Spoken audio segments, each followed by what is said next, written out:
안녕하십니까 대기업 시청자 그리고 히림 주주 여러분들. 저는 히림과 관련돼서 여러분들이 투자하시면서 알아야 되는 중요한 이슈와 주가 영향을 미칠 만한 요소들 하나하나 알려드리는 멘토 진욱입니다. 자, 우리 히림은 감리 회사이지만 현재 이 재건의 테마에 엮여서 주가의 변동성을 확대시켰고, 꽤 오랫동안 이 재건과 뭐 네옴시티 이런 등등등 해서 주가의 변동성을 키웠기 때문에 재건 테마주라는 것을 다들 알고 계실 거라고 생각이 됩니다.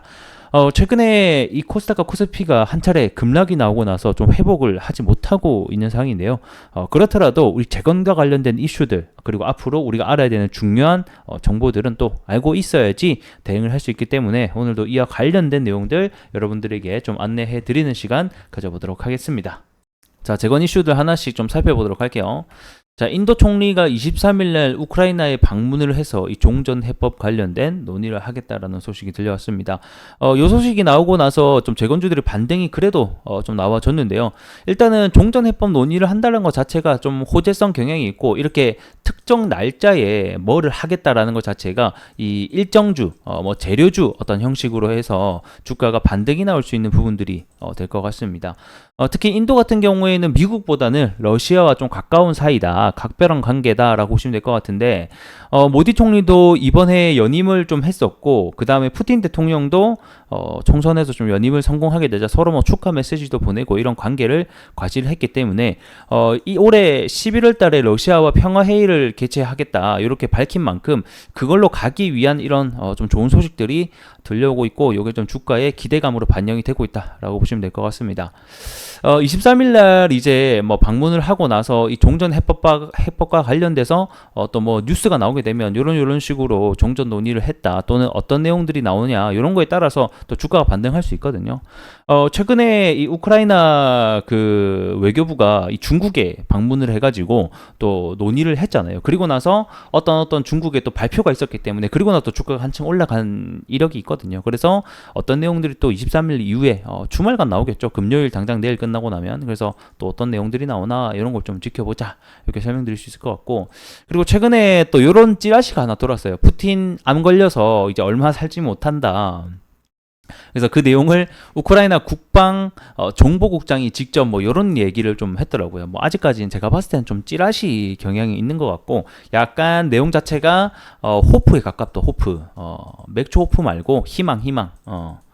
결국에는 이 푸틴이 옛날부터 이 건강 악화설, 뭐 암에 걸렸니 뭐에 걸렸니 하면서 이런 썰이 많았는데, 뭐 아직까지 좀 건강해 보이더라고요. 그래서 하여튼 내용을 좀 보게 되면, 자, 푸틴 대통령이 암에 걸렸다, 근데 멀지 않아서 이제 죽을 거다, 사망할 거다, 뭐 이런 얘기를 우크라이나에서 뭐 펼치고 있더라고요. 그래서 보게 되면 희망한다, 이렇게 얘기하면서, 근데 뭐 크림군 같은 경우에는 뭐 전면 현재 또 부인을 해오고 있는 상황이다. 그래서 요런 또 찌라시가 하나 있었다, 좀 가볍게 보시면 좋을 것 같고, 그리고 이제 시장 브리핑과도 좀 연결되는 부분인데, 오늘은 이제 전선주들이 오전에 잠깐 반짝 좀 올랐는데, 이제 우크라이나 재건 사업에 이 전선조합이 투입이 된다, 이런 또 소식이 있더라고요. 그리고 우크라이나 재건 건물 올리고 도로 복구하고 전선 깔고 이런 거기 때문에 그와 관련된 관련주들은 전체 재건주에 포함이 될 수 있다, 이렇게 좀 보시면 가볍게 좀 시장 브리핑으로 보시면 될 것 같습니다. 그리고 이어서 지금 이제 우크라이나가 러시아의 본토에 좀 진격을 해 있는 상황이고, 뭐 드론부터 해서 여러 뭐 80개 마을 이상을 좀 장악을 한 상태죠. 그래서 현재 우크라이나가 요렇게 요 지역을 현재 조금 침공을 해서 좀 먹고 있는 상태다라고 보시면 될 것 같고, 이것도 제가 앞전에 설명드린 바가 있는데, 우크라이나가 갑자기 러시아 본토를 진격한 이유는 제가 방금 말씀드린 대로 11월 달에 평화 협상이 있죠.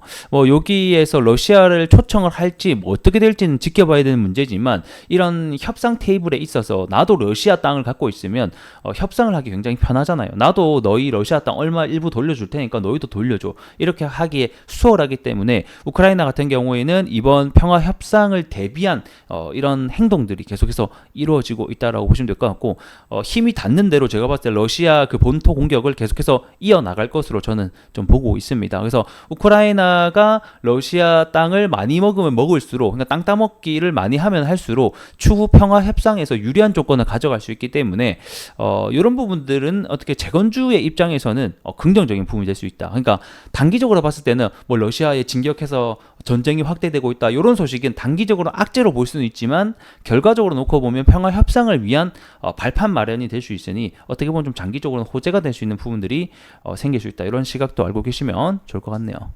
자, 그리고 이제 마지막 이슈 보도록 하겠습니다. 결국에는 재건주에게 지금 현재 가장 중요한 것 중에 하나는 이 미국 대선이 될 것 같습니다.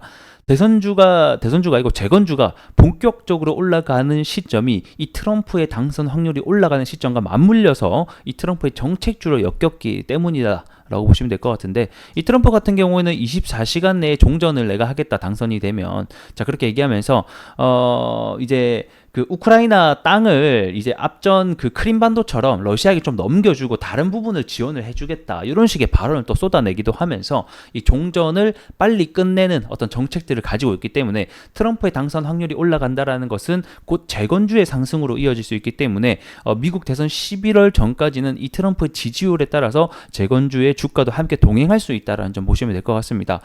최근에는 이 해리스가 등판을 하게 되면서 이 트럼프의 지지율을 압도적으로 뭐 이겼다, 뭐 4% 이상 벌렸다 이런 소식이 또 최근에 들려왔었는데, 요거를 이제 우리가 알아야 되는 것 중에 하나가 뭐냐, 일단은 오차 범위 내에 2%에서 3% 내 오차 범위가 있다, 설문조사는. 그렇기 때문에 사실 3% 내의 오차 범위는 박빙이다, 언제든지 뒤바뀔 수 있는 결과다라고 또 제가 한자를 설명드릴 수 있고, 여러분들 이것도 이해하고 계시면 좋을 것 같네요.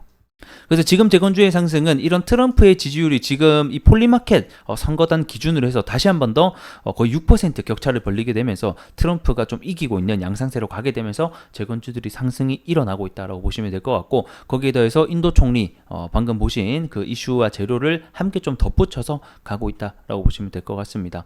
요 지지율 변화는 11월 전까지 계속해서 일어날 수 있다라는 점 알고 계시면 좋을 것 같고, 오늘 이슈 여기까지 좀 살펴보도록 할게요.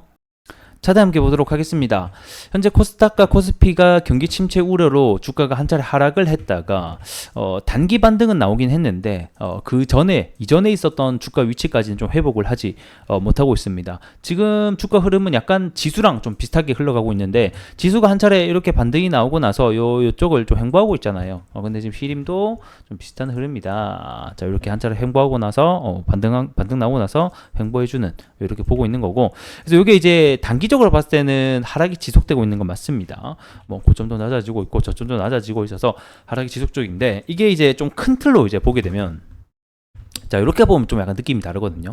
요 큰 박스권 안에서 움직이고 있는 거예요. 이런 부분은 이제 오버슈팅 부분인 거고, 그러니까 이제 여기 위로 간다는 것은 이제 매도에 대한 시그널이고, 지금 큰 박스권 안에서는 여기가 지속적으로 지지를 받았던 부분이거든요. 여기 하나 둘 셋 넷, 여기도 그렇고, 어쨌든 간에 이쪽 가격대에서 이번에도 좀 지지가 일어나는지 여부를 우리가 좀 체크해야 될 것 같고, 과거의 패턴을 봤을 때는 좀 지지할 확률이 좀 다분히 존재한다라고 보시면 될 것 같습니다.